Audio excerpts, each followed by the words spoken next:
জানাবো metal presence কৃষি সংবাদ, সুজলা সুফলা।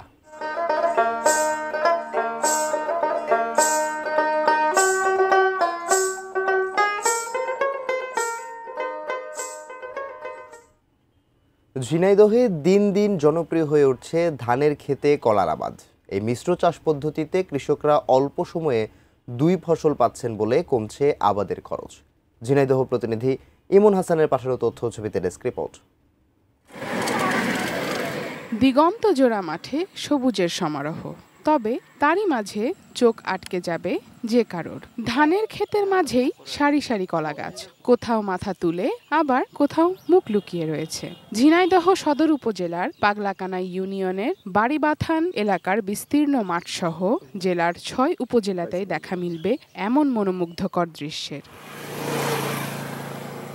কৃষক জাকির হোসেন বিঘা প্রতি 10,000 টাকা খরচ করে প্রায় 8 বিঘা জমিতে কলা ও ধানের মিশ্র চাষ করেছেন। অন্তত 4 লাখ টাকার ফসল উনি ঘরে তুলবেন বলে আশা করছেন। এই চাষের আগেও করেছি, ধান কলা এবং দুটোই হয়, দুটোই বেশ লাভবান খাত।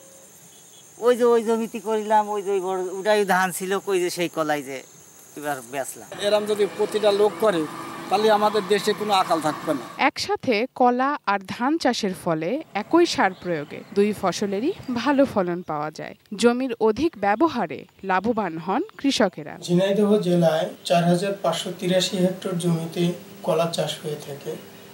কৃষকরা কলা চাষের সাথে সাথী ফসল হিসেবে বিভিন্ন ধরনের ফসল চাষ করে থাকেন। এর মধ্যে হলুদ, ডাল জাতীয় ফসল চাষ করে থাকেন।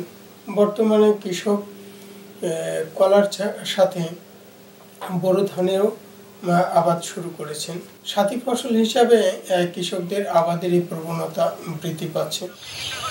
শারজানা Ananya, desk report, ATN news.